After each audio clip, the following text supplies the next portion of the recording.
Hello दोस्तों, welcome to Kanhaiya GS world. आज हम जानेंगे टीवी के बारे में। हम सबने कहीं ना कहीं टीवी के बारे में सुन रखा होगा, तो आज हम टीवी के बारे में ही जानते हैं। टीवी, इसको हम लोग ट्यूबरक्लोसिस भी कहते हैं लेकिन आज हम पल्मोनरी ट्यूबरक्लोसिस के बारे में जानेंगे। पल्मोनरी का मतलब होता है लंग्स, यानी लंग्स में जो टीबी हो जाता है उसके बारे में हम जानेंगे। क्योंकि टीबी शरीर के किसी भी अंग को हो सकता है। लीवर में टीबी हो सकता है, स्टमक में हो सकता है, इंटेस्टाइनल टीबी हो सकता है, ब्रेन टीबी हो सकता है। तो टीबी शरीर के किसी भी अंग में हो सकता है, लेकिन आज हम जानेंगे पल्मोनरी ट्यूबरक्लोसिस यानी लंग्स में होने वाले टीबी को। मुख्य रूप से टीबी लंग्स में ही होता है, क्योंकि टीबी का नाम सुनते हमारे दिमाग में ये आता है कि कहीं ना कहीं लंग्स को इन्फेक्शन होगा, लंग्स को बैक्टीरियल इन्फेक्शन होगा। ठीक है, तो आज हम पल्मोनरी ट्यूबरक्लोसिस के बारे में जानेंगे। सबसे पहले पल्मोनरी ट्यूबरक्लोसिस टीबी एक संक्रामक रोग होता है, संचारी रोग होता है। संचारी रोग का मतलब एक व्यक्ति से दूसरे व्यक्ति में तेजी से फैलना, संक्रामक रोग होता है। दूसरा, टीबी बैक्टीरियल इन्फेक्शन होता है, यानी टीबी बैक्टीरिया के द्वारा होता है। उस बैक्टीरिया का नाम क्या है? Mycobacterium tuberculosis. पेपर में यहाँ से एक दो नंबर का पूछ सकता है। पहले तो टीबी किस तरीके का रोग होता है, कैसा रोग होता है? संचारी रोग होता है, कम्युनिकेबल डिजीज होता है, नॉन कम्युनिकेबल डिजीज नहीं होता है। सेकेंड पे टीबी बैक्टीरियल इन्फेक्शन होता है, और किस बैक्टीरिया के द्वारा होता है? मायोबैक्टीरियम ट्यूबरक्लोसिस के द्वारा। फिर थर्ड पे यही है, टीबी शरीर के किसी भी अंग को हो सकता है, जैसे liver TB, gastric TB, intestinal TB, brain TB, ठीक है, स्किन का टीबी। लेकिन मुख्य रूप से कहाँ होता है? लंग्स को होता है। मुख्य रूप से किस अंग में होता है? लंग्स को होता है। ऐसा क्यों होता है? ठीक है, इसको समझते हैं। शरीर के अलग अलग ऑर्गन्स का सेल अलग अलग होता है। जैसे ब्रेन के सेल्स को हम क्या कहते हैं? न्यूरॉन कहते हैं। ठीक है, वैसे किडनी के सेल्स को नेफ्रॉन कहते हैं। लीवर के सेल्स को हिपैटोसाइट्स कहते हैं, हिपैटिक सेल कहते हैं, हिपैटोसाइट्स कहते हैं। यानी हमारे बॉडी, हमारा जो शरीर है, अंग है, अलग अलग जगह, मतलब अलग अलग ऑर्गन में अलग अलग टाइप का सेल होता है। ठीक उसी तरीके से लंग्स में भी अलग तरीके का सेल होता है, और हर सेल का एक साइट होता है। हर सेल का एक साइट होता है, कह लीजिए।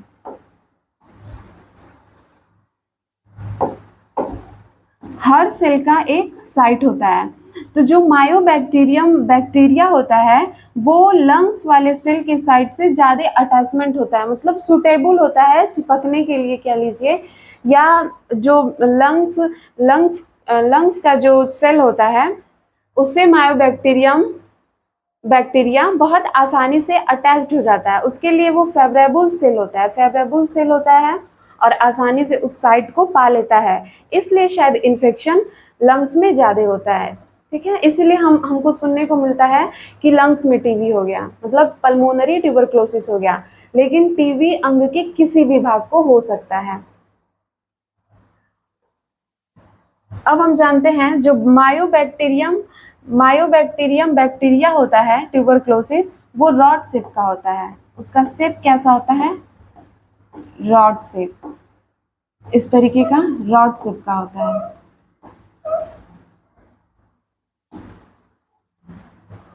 अब हम देखते हैं कि मायोबैक्टीरियम ट्यूबरक्लोसिस कैसे फेफड़े को इफेक्ट करता है और कैसे वो फेफड़े में एंटर करता है। ठीक है, तो सबसे पहले मायोबैक्टीरियम ट्यूबरक्लोसिस ट्रैकिया में एंटर करेगा। ठीक, फिर ब्रैंकियाई, फिर ब्रैंकियोल्स में ये हमारा जो है वो बैक्टीरिया है, मायोबैक्टीरियम ट्यूबरक्लोसिस। जब ये एल्वियोलाई में आता है, ये एल्वियोलाई वायु कोष्ठक है, यहाँ पे आकर ये चिपक जाता है, कह लीजिए। उसको एकदम तरीके से ट्यूबर बना लेता है। ट्यूबर का मतलब एक जगह पे इकट्ठा हो जाना और सिस्ट टाइप का बना लेना। ठीक है, फिर यहाँ पे इन्फ्लेमेशन होता है, और इन्फ्लेमेशन होता है, वो एरिया कम हो जाता है, सांस फूलता है, दम घुटता है। क्यों? क्योंकि यहाँ पे मायोबैक्टीरियम बैक्टीरिया ने ट्यूबर बना लिया है। ठीक है, तो ये एरिया जो है एल्वियोलाई, जिसको हिंदी में हम लोग वायु कोष्ठक कहते हैं, ये एरिया हमारा कम ही हो जाएगा, वायु कोष्ठक एरिया। तो जब एरिया कम होगा तो सांस लेने में दिक्कत होगी, दम घुटेगा, खांसी आएगी, इन्फ्लेमेशन होगा, रेडनेस होगा, तो वो इस वजह से होता है। यहाँ तक क्लियर है? ये मायोबैक्टीरियम बैक्टीरिया है। अब होता क्या है, जैसे हमारे शरीर में कोई भी इन्फेक्शन होगा, कोई भी इन्फेक्शन होता है तो उस इन्फेक्शन के जरिए हमारा इम्यून सिस्टम रिस्पॉन्स करता है। सबसे पहले इम्यून सिस्टम लड़ता है, झगड़ता है, उसके बाद जब हमारी बॉडी नहीं झेल पाती है, हमारी इम्यूनिटी स्ट्रांग नहीं होती है, तब वो इन्फेक्शन हमको हो जाता है। ठीक उसी तरीके से जब यहाँ पे Mycobacterium bacteria Mycobacterium tuberculosis bacteria यहाँ पे एंटर करता है, तो उसको रिएक्ट करने के लिए माइक्रोफेजेस सेल आ जाते हैं। माइक्रोफेजेस सेल आ जाते हैं जो इस बैक्टीरिया को इनगल्फ करने लगते हैं। इनगल्फ का मतलब निगलने लगते हैं, खाने लगते हैं, ठीक है। और ये माइक्रोफेजेस अपने अंदर ही इस बैक्टीरिया को इनगल्फ कर लेते हैं, ठीक है, इनगल्फ कर लेते हैं और ये यहीं पर पड़े रहते हैं। अब जैसे जिनकी इम्यूनिटी स्ट्रांग होगी, तो ये जिनकी इम्यूनिटी स्ट्रांग होगी, मैक्रोफेजेज उतने टाइम तक इस बैक्टीरिया को अपने अंदर लिए रहेगा और टीबी के लक्षण को वो बाहर शो होने नहीं देगा। इतना क्लियर है?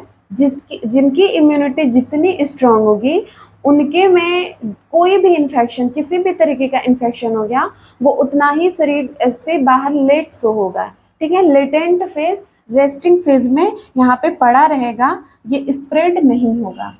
इतना क्लियर है? माइक्रोफेजेस रिस्पॉन्स करेगा। आज हम बात करने वाले हैं यूपी SSSC ANM भर्ती 2024 यानी कि महिला स्वास्थ्यकर्ता भर्ती 2024 के बेस्ट बुक के बारे में, जो कि चच्चू पब्लिकेशन की है। इस बुक में आपको बहुत सारा कुछ मिलता है, जैसे प्रैक्टिस सेट हो गया, बहुविकल्पीय प्रश्न और प्रीवियस ईयर शॉर्ट पेपर भी आपको यहाँ पर मिलने वाला है।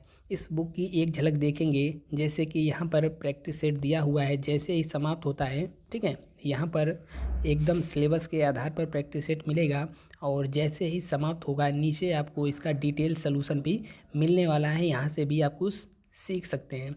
इसके अलावा इस बुक को लेने के लिए नीचे डिस्क्रिप्शन में लिंक भी हमने लगा दिया है, या फिर नज़दीकी पुस्तक भंडार पर जाकर के आप बाई कर सकते हैं। अब देखते हैं स्टेजेस ऑफ इन्फेक्शन। किसी को पल्मोनरी टीबी हो जाता है तो उसके कितने स्टेजेस होते हैं? मेनली 3 स्टेजेस होते हैं। पहला प्राइमरी फेज, दूसरा लेटेंट फेज, तीसरा एक्टिव फेज। प्राइमरी फेज में क्या होता है? Symptom show 1 to 2 week after entry of mycobacterium tuberculosis. किसी भी व्यक्ति का इम्यूनिटी स्ट्रांग नहीं होगा, इम्यूनिटी वीक होगा, रोगों से लड़ने की क्षमता, तो वो जो सिम्पटम है, टीबी के जो लक्षण हैं, वो 1 से 2 हफ्ते में वो बाहर दिखने लगते हैं। कब? बैक्टीरिया के एंट्री होने के बाद। इतना क्लियर है? तो इसको हम लोग प्राइमरी फेज कहते हैं। सेकेंड पे आता है हमारा लेटेंट फेज। इसको इस फेज में जो बैक्टीरिया होता है वो रेस्टिंग फेज में पड़े रहते हैं। मैंने बताया अभी पीछे, जो मैक्रोफेजेस होते हैं वो मायोबैक्टीरियम बैक्टीरिया को अपने अंदर इनगल्फ कर लेते हैं और अकॉर्डिंग टू इम्यूनिटी, ठीक है, इनगल्फ कर लेते हैं और ये रेस्टिंग पीरियड में पड़े रहते हैं। कब तक? जब तक कि किसी मनुष्य की शरीर उस रोग के प्रति कैपेबल है, लड़ रही है, तब तक तो वो लक्षण शो नहीं होगा। रेस्टिंग फेज में पड़े रहेंगे ये बैक्टीरिया, स्प्रेड नहीं होंगे, बाहर नहीं आएंगे, स्प्रेड नहीं होंगे, तब तक वो लक्षण अंदर ही रहेगा। 1 साल हो सकता है, 2 साल हो सकता है, 6 महीने हो सकता है, 3 महीने हो सकता है। कोई व्यक्ति अपने अंदर टीबी के बैक्टीरिया को लेके घूम रहा है, लेकिन वो लक्षण बाहर शो नहीं होगा, तो उस फेज को हम बोलते हैं लेटेंट फेज या रेस्टिंग फेज। और ये हर टाइप के इन्फेक्शन में ये फेज देखने को मिलेगा। ऐसा नहीं है टीबी का इन्फेक्शन हो गया तो इसी फेज में देखने को मिल रहा है। कोई भी इन्फेक्शन हो गया तो लेटेंट फेज कहीं ना कहीं देखने को मिलता है, ठीक है। थर्ड पे हमारा है एक्टिव फेज। एक्टिव फेज क्या है? बैक्टीरिया मैक्रोफेजेस से बाहर आएंगे और सिम्पटम लक्षण को शो करेंगे, दर्शाएंगे। एक्टिव फेज समझ में आ गया। मैक्रोफेजेस से बैक्टीरिया स्प्रेड होंगे, बाहर आएंगे और भीषण रूप से अपना लक्षण वो शो करेंगे। एक्टिव फेज कह लीजिए सीवियर फेज होता है, सीरियस फेज होता है किसी भी बीमारी का, किसी भी इन्फेक्शन का। तो ये 3 फेज होते हैं ट्यूबरक्लोसिस के, ठीक है, एक्टिव फेज। अब क्या क्या लक्षण होते हैं, किसी को टीबी हो गया तो उसके क्या क्या लक्षण हो सकते हैं। पहला, लो ग्रेड फीवर। टीबी है, किसी व्यक्ति को टीबी है तो उसको लो ग्रेड फीवर होगा। लो ग्रेड फीवर का मतलब हमारे बॉडी का नॉर्मल टेम्परेचर 37 डिग्री सेल्सियस होता है, तो थोड़ा सा बढ़ा रहेगा, 39 40 डिग्री सेल्सियस होगा, तो उसको हम लोग लो ग्रेड फीवर कहते हैं। बहुत तेज बुखार आना, high grade fever is very rare, बहुत ही कम होता है। थर्ड पे है भूख न लगना, कफ, खांसी आना, 2 वीक से ज़्यादा खांसी का रहना, लगातार खांसी आना, ठीक है। बलगम जो होगा भूरे कलर का होगा, खांसी में कभी कभी ब्लड भी आ जाएगा, ठीक है। दम घुटना, सांस फूलना, तो ये सारी दिक्कतें टीबी में देखने को मिलती है। रात को पसीना आना, थकान, सीने में दर्द, सांस लेने में कठिनाई, तो किसी को टीबी हो जाएगा तो ये सारे लक्षण देखने को मिलेंगे। वहीं पे अगर किसी को पेट की टीबी हो गई है, गैस्ट्रिक टीबी हो गई है, तो वोमिटिंग होगा, वेट लॉस होगा, डायरिया होगा, मतलब अलग अलग ऑर्गन में टीबी हुई है तो उसके लक्षण भी अलग अलग हो सकते हैं। अगर ब्रेन टीबी हो गया तो सर दर्द होना, बहुत ज़्यादा होना, माइग्रेन की समस्या, ठीक है, चक्कर आना, ये सारी दिक्कतें बनी रहेगी। और अगर जेनाइटल एरिया में टीबी हो गया है तो इनफर्टिलिटी का केस ज़्यादा रहता है। जेनाइटल एरिया में, जेनाइटल एरिया मतलब जनन तंत्र में टीबी का होना, वहाँ पे इनफर्टिलिटी का केस बहुत ज़्यादा होता है, इचनेस होता है, स्वेलिंग होता है। तो लक्षण भी अलग अलग होते हैं, अलग अलग ऑर्गन में टीबी होगा तो लक्षण अलग अलग होगा। ये कौन सा लक्षण है, ये अगर लंग्स में टीबी हो रहा है तो उसके लक्षण है। अब हम देखते हैं कि अगर किसी व्यक्ति को टीबी हो जाता है तो उसकी पहचान कैसे करते हैं। सबसे पहले तो वो अगर एक्टिव फेज में है, अपने लक्षण को दिखा रहा है तो वैसे ही पता चल जाएगा, वरना बहुत सारे टेस्ट आते हैं, मोंटॉक्स टेस्ट आता है कराने के लिए। अगर स्पाइन में किसी को टीबी हुआ है, स्पाइन में या किसी भी ऑर्गन में, तो कभी कभी तो उस ऑर्गन की जगह का सेल और टिश्यू लेके टेस्ट कराते हैं टीबी की पहचान करने के लिए।